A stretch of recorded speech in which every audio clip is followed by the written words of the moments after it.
മയങ്ങുന്നത് യുവത്വമല്ല, മനുഷ്യത്വമാണ്. അതിക്രൂരവും പൈശാചികവുമായ കൊലപാതകങ്ങളുടെയും ആക്രമണങ്ങളുടെയും നടുക്കുന്ന കഥകളിലേക്ക് ദിനം പ്രതിയെന്നോണം കണ്ണും കാതും തുറന്നു വയ്ക്കേണ്ടി വരുന്നു എന്നതാണ് സമകാലീന മലയാളി സമൂഹം നേരിടുന്ന ദൗർഭാഗ്യകരമായ ഒരു വെല്ലുവിളി.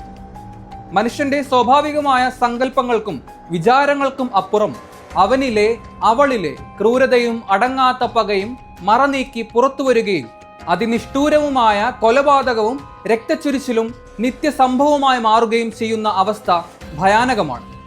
ഇത്തരം ആക്രമണങ്ങൾ ലോകം മുഴുവൻ വർദ്ധിച്ചുകൊണ്ടിരിക്കെ കേരളത്തെ മാത്രം മാറ്റി നിർത്തി വിധി പറയേണ്ടതുണ്ടോ എന്നൊരു ചോദ്യവും സ്വാഭാവികമായും ഉരുത്തിരിഞ്ഞേക്കാം. ലഹരിയുടെ ഉപയോഗത്തിൽ മനുഷ്യത്വം കൈമോശം വന്ന ഒരു തലമുറയുടെ അതിക്രമങ്ങളിലേക്കാണ് ഈ നാളുകളിൽ നമ്മുടെ സമൂഹവും ഇരകളും സാക്ഷികളും ആകുന്നത്. കേരളത്തിൽ കേവലം സാമൂഹ്യ പ്രശ്നവും ആരോഗ്യ വിഷയവുമായി കണക്കാക്കിയിരുന്ന ഒരു പ്രതിസന്ധി ഇന്ന് ഭരണകൂടത്തിന്റെ അടിയന്തര ശ്രദ്ധയും ഇടപെടലും ആവശ്യപ്പെടുന്ന ഒരു ക്രമസമാധാന രാഷ്ട്രീയ പ്രശ്നമായി മാറിയിരിക്കുന്നു. ലഹരിയുടെ ആലസ്യത്തിലേക്ക് സ്വന്തം ബുദ്ധിയും മനസ്സും അടിയറവ് വച്ച നരാധരന്മാരായ എത്രയോ മനുഷ്യരുടെ ക്രൂരകഥകളാണ് ഈ കഴിഞ്ഞ നാളുകളിൽ കേരളം ഞെട്ടലോടെ സാക്ഷ്യം വഹിച്ചത്.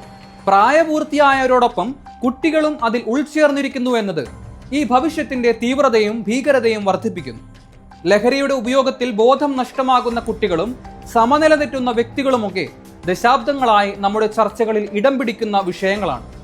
അത്തരം വ്യക്തികളുടെ ആരോഗ്യ പരിപാലനവും പുനരധിവാസവുമൊക്കെ ശ്രദ്ധിക്കപ്പെടേണ്ട വസ്തുതകളാണെന്നുള്ള ബോധ്യവും കാലാകാലങ്ങളായി അതിനായി പദ്ധതികളും സംരംഭങ്ങളും ഒരുക്കേണ്ടത് വികസിതമായ ഒരു സമൂഹത്തിന്റെ ഉത്തരവാദിത്തമാണെന്ന തിരിച്ചറിവും ഇതിനോടകം നാം കൈവരിച്ചിട്ടുണ്ട്.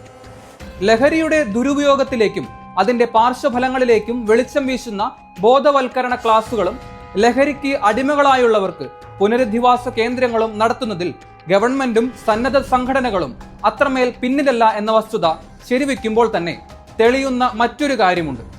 സർക്കാർ നടത്തുന്ന ലഹരി വിരുദ്ധ പ്രചാരണങ്ങളൊക്കെ നിയമവിരുദ്ധമായിട്ടുള്ള ലഹരിക്കെതിരാണ്, അതായത് രാസലഹരി. എന്നാൽ നിയമത്തിന് വിധേയമായിട്ടുള്ള ലഹരി ഉണ്ടാക്കുന്ന ആഘാതം ഇവിടെ മറയ്ക്കാവുന്നതല്ല. അതിന്റെ വിപണനവും നിർമ്മാണവും ആവോളം ആകാമെന്ന തീരുമാനം സർക്കാരിന്റെ ഭാഗത്തു നിന്നും നിരന്തരം ഉണ്ടാകുന്നുമുണ്ട്.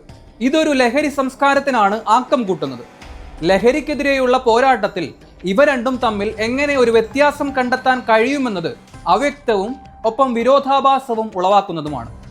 കുട്ടികളുടെയും യുവാക്കളുടെയും കാഴ്ചപ്പാടിൽ ഇത് പ്രത്യേകിച്ചും ലഹരിയുടെ ഉപയോഗത്തെക്കുറിച്ചും അതിന്റെ ബാക്കി പത്രമായി നടമാടുന്ന അക്രമ പരമ്പരകളെക്കുറിച്ചുമുള്ള ചർച്ചകൾ ആരംഭിക്കേണ്ടത് അനിയന്ത്രിതമായി നമ്മുടെ സംസ്ഥാനത്തിലേക്ക് ഒഴുകുന്ന ലഹരിയുടെ ഉറവിടങ്ങളിൽ നിന്നുമാകണം.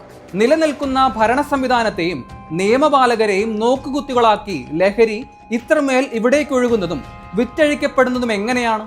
അതോ ഒരു തലമുറയെ തന്നെ കൊലയ്ക്ക് കൊടുക്കുന്ന ഈ മനുഷ്യക്കുരുതിക്ക് അവരുടെ മൗനാനുവാദം ഉണ്ടോ? കേരളത്തിൽ കേവലം സാമൂഹ്യ പ്രശ്നവും ആരോഗ്യ വിഷയവുമായി കണക്കാക്കിയിരുന്ന ഒരു പ്രതിസന്ധി ഇന്ന് ഭരണകൂടത്തിന്റെ അടിയന്തര ശ്രദ്ധയും ഇടപെടലും ആവശ്യപ്പെടുന്ന ഒരു ക്രമസമാധാന രാഷ്ട്രീയ പ്രശ്നമായി മാറിയിരിക്കുന്നു. അതിക്രൂരവും പൈശാചികവുമായ ഈ ഭീകരതയുടെ മുമ്പിൽ ഇപ്പോഴുള്ള നിയമ സംവിധാനങ്ങൾക്കും നിയമപാലകർക്കും എത്രമാത്രം കാര്യക്ഷമമായി പ്രവർത്തിക്കാനാകുന്നുണ്ട് എന്ന ചോദ്യത്തിന് വസ്തുതകളെ നിരത്തി ഉത്തരം നൽകാൻ നമുക്കാവുന്നില്ല എന്നതാണ് സങ്കടം. സ്വതന്ത്ര വ്യക്തിവാദം, കുടുംബ ശൈഥില്യം, ജോലി സമ്മർദ്ദങ്ങൾ, ഏകാകിത ഇവയൊക്കെ ലഹരിയുടെ ഉപയോഗം കൂട്ടാൻ ഇടവരുത്തിയിട്ടുള്ള സാമൂഹിക കാരണങ്ങളാണ്. നമ്മുടെ സാമൂഹിക ആരോഗ്യത്തിൽ വന്നിട്ടുള്ള മാറ്റങ്ങൾ, അതിന്റെ പ്രതിഫലനം ഒക്കെ ലഹരിയുടെ ഉപയോഗത്തെ വർദ്ധിപ്പിക്കുന്നുണ്ട്. എൻ്റെ ശരീരം, അതിലെനിക്കെല്ലാ അവകാശങ്ങളുമുണ്ട്, അതുകൊണ്ട് എനിക്ക് എന്തുമാകാം എന്ന് ഒച്ചവെക്കുന്ന രാഷ്ട്രീയ പാർട്ടികൾക്കോ ആദർശ പ്രസ്ഥാനങ്ങൾക്കോ ആ ശരീരത്തിൽ ലഹരി ഉപയോഗിക്കുന്നവരുടെ അവകാശത്തെ വളരെ പെട്ടെന്ന് തള്ളിക്കളയാനാകില്ല. അതിന് സമൂഹത്തിൽ നിലനിൽക്കുന്ന മാറ്റമില്ലാത്ത ചില ധാർമ്മിക ബോധത്തിന്റെ ഉറവിടങ്ങൾ കൂടി ആവശ്യമാണ്. മതങ്ങൾക്ക് ഈ മേഖലയിൽ വലിയ പങ്കുണ്ട്.